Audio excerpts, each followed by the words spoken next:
At 50, I thought my life in our little town of Willow Creek, Illinois, was as steady as the Mississippi River flowing nearby.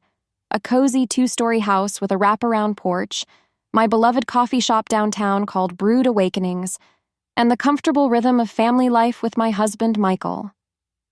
We'd raised our 2 kids, Rachel and Jake, through those tough early years when money was tight and we'd argue over bills until the wee hours.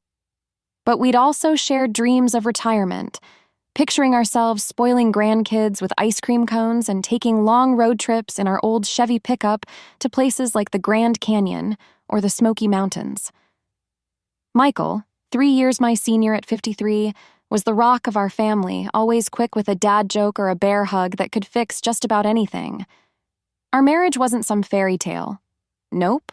We'd had our share of spats over finances and those quiet tensions that build up like dust in the corners, but love was the glue that kept us stuck together. Heck, we'd first met right there in my coffee shop back when it was just a hole-in-the-wall spot, him ordering a black coffee with that lopsided grin, and me spilling creamer all over the counter because I was too busy staring. Our love story kicked off amid the scent of fresh ground beans and steamed milk, and for decades, it felt like life would just keep percolating along predictably. But then came that crisp fall morning in October when the leaves were turning gold and red like a postcard from New England. I'd been nagging Michael about his nagging cough, figuring it was just his allergies acting up from all the pollen in the air. He finally went for a routine checkup, and the doctor's call hit like a freight train. "Mrs. Thompson," the doc said, his voice all grave and clinical. "The tests show late-stage lung cancer. It's aggressive." My world spun like I'd been sucker punched. Months, not years. That's what they gave us. Michael, my anchor, suddenly looked so fragile, his broad shoulders slumping under the weight of it all. That night, we sat on our living room couch, hands clasped tight, tears streaming down our faces like rain on a window pane.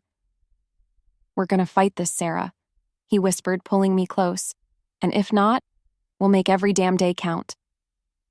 We decided right then to live with a fierce kind of intention, no regrets. For the next 4 months, we squeezed every drop out of life. Michael stepped back from his job at the local hardware store, Hank's Hardware, where he'd been fixing folks' leaky faucets and recommending the best drill bits for 30 years. I took a leave from the coffee shop, handing the reins to my trusty manager, Lisa, so I could be with him full-time. We pored over old photo albums, laughing at pictures from our wedding where I looked like a deer in headlights in my poofy 90s dress, and shots of the kids as toddlers covered in mud from playing in the backyard. We took short drives out to Lake Shelbyville, our favorite spot, where we'd pack a picnic of PB&J sandwiches and cheap wine, watching the sun dip below the water while he held my hand. Family dinners became sacred. Rachel and Jake, now in their 20s with lives of their own, drove in from Chicago and St. Louis, bringing our grandbabies to fill the house with giggles and chaos. Little Mia would climb on Grandpa's lap, and he'd tell her silly stories about talking squirrels, even as his voice grew weaker. Michael's strength ebbed away bit by bit. The chemo took his hair and his energy, turning his once strong frame gaunt. But his humor never quit. "Babe, your coffee still tastes like dishwater," he'd tease from his recliner, and I'd fire back, "Better than that sludge you brew," cherishing every crooked smile he gave me.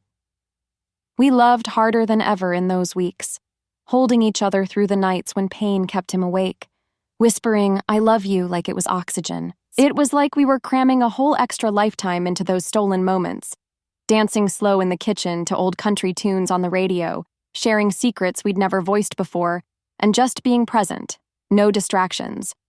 The grandkids' laughter drowned out the sorrow creeping in, and for a while it felt like we could outrun the inevitable. But cancer doesn't play fair, and as winter set in with its biting winds, I could see the fight slipping from his eyes. Still, we held on, making memories that would have to last me forever. Those 4 months flew by like a Midwest thunderstorm, fierce, fleeting, and leaving everything changed. Michael passed in late January, quiet as a whisper, in the hospital bed we'd set up in our living room. It was just him, me, Rachel, and Jake. the kids holding his hands while I stroked his face, telling him it was okay to rest. The grandkids were asleep upstairs, spared the weight of that moment. When his breathing stopped, the silence was deafening, like the world held its breath. Grief crashed over me like Lake Michigan waves in a storm, relentless and cold. At 50, I was a widow, rattling around in our Willow Creek house that felt too big without him. His toolbox still sat in the garage, his favorite flannel jacket hung on the hook by the door, and I'd find his scribbled notes in drawers, reminders to fix the porch light or buy more birdseed. Each one was a gut punch. The kids stayed close for a bit, Rachel driving up from Chicago to cook casseroles, Jake calling from St. Louis to check in. But they had their own lives, spouses, jobs, kids, and soon enough, they drifted back to them. I didn't blame them. Life doesn't stop, even when your heart does. The funeral was simple, just how Michael wanted it. At the Willow Creek Baptist Church, friends and neighbors filled the pews, sharing stories of his corny dad jokes, how he'd drop everything to help a buddy fix a car, or the way he'd slip an extra 20 to a cashier struggling at Hank's. I stood up to give the eulogy, my voice cracking as I whispered, "You were my home, Mike."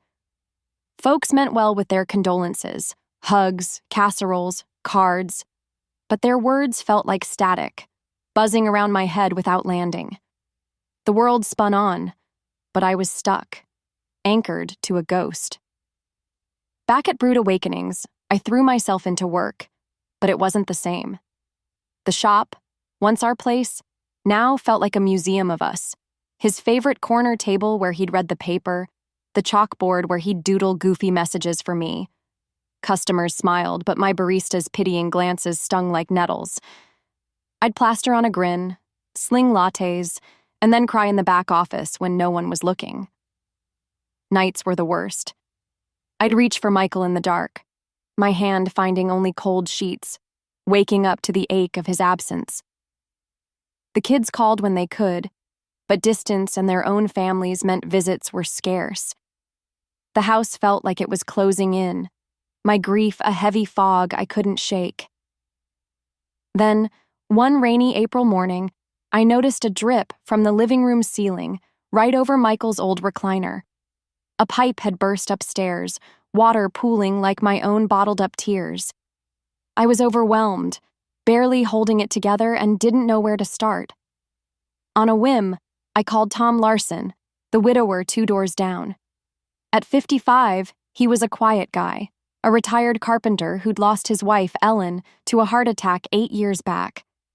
We'd swapped pleasantries over the years, tips on growing tomatoes, waves while he walked his old golden retriever, Buddy, but nothing deep. When he answered, his voice was steady, like he'd been waiting for a call. "Be right over, Sarah," he said. No questions asked. He showed up in jeans and a flannel toolbox in hand, and got to work on the pipe with this calm focus that cut through my chaos. As he tinkered, we started talking. Small stuff at first, about the weather, the town's new stoplight, his dog's arthritis, but then he asked, "How you holding up?" And I don't know why, but I didn't lie. I told him about the emptiness, the way Michael's laugh used to fill every corner of this house. He didn't flinch, just nodded and said, "Lost my Ellen sudden-like. Feels like you're drowning, doesn't it?" That was the first time I felt seen since Michael died. Tom fixed the pipe, but he didn't leave right away. He sat at my kitchen table sipping the coffee I made. Michael would have teased it was awful, and shared a story about Ellen teaching him to waltz in their backyard. I laughed, picturing this burly guy tripping over his own feet, and it felt like a tiny crack in the fog. He didn't push, didn't pry, just left me with a quiet, "If you need me, I'm 2 doors down." Something about his steadiness, his no-nonsense kindness, stuck with me, like a warm blanket on a freezing night. Tom's visits started small, but they became my lifeline, threading through the fog of my days like a steady Midwestern sunrise. He didn't push or pry, he just showed up, unannounced but always welcome.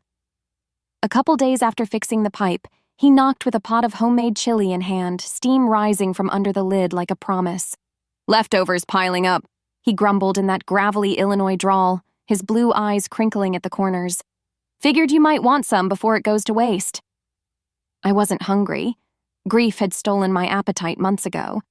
But I ate because he sat there at the table, waiting, his presence a quiet anchor. We didn't talk much at first. He'd share a bit about his day, fixing up old barns for folks around Willow Creek, and I'd nod, the warmth of the food seeping into my bones. As weeks turned to spring, Tom kept coming. He'd bring cornbread baked from his mama's recipe, or a hearty vegetable soup simmered with herbs from his garden. "Ellen used to say food's the best medicine," he'd mutter, setting down the container. He didn't flinch when I cried over a spoonful, tears plopping into the bowl like rain on a tin roof. Instead, he'd sit in silence, his calloused hands folded, sharing stories of his own loss. How Ellen's heart attack came out of nowhere during a family barbecue, leaving him staring at an empty lawn chair. "Felt like the ground swallowed me whole," he admitted one evening, his voice low. Hearing him open up like that, raw and real, made me feel less alone in my storm. One humid June night, as fireflies danced in the backyard like tiny lanterns, Tom suggested chess. "Helped me through the dark days," he said, pulling out a worn wooden board from his truck. I was rusty. Michael and I had played years ago, him always letting me win to see me gloat.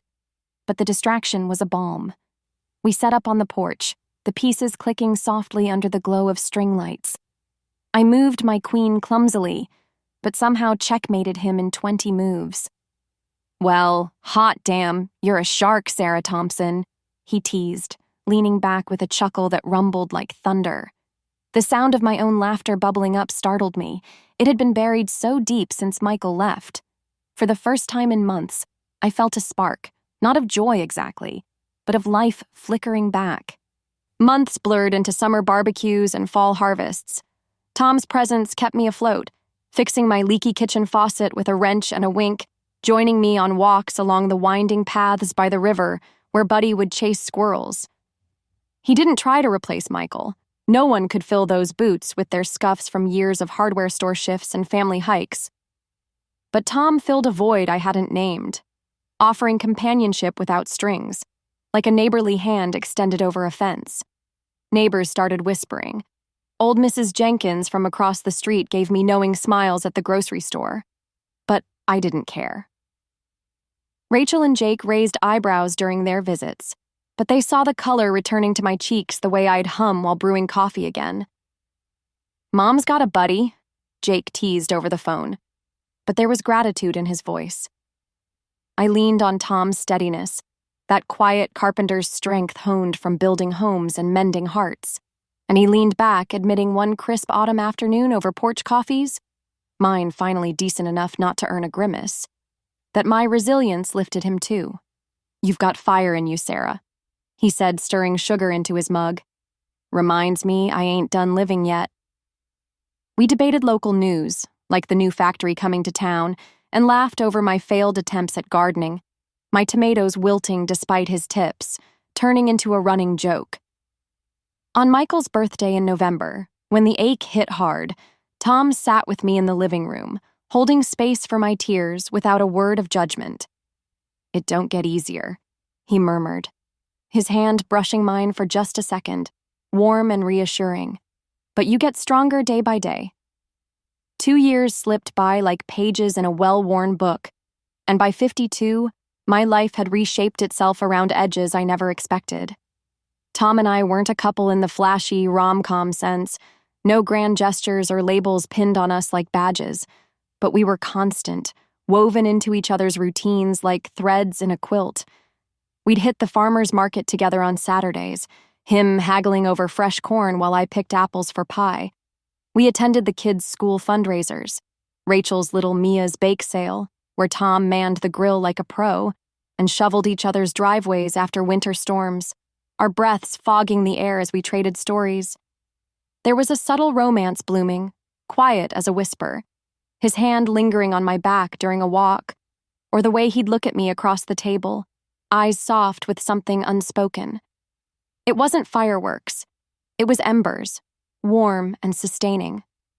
On the anniversary of Michael's death, I visited his grave at the edge of town, laying wildflowers and whispering memories into the wind.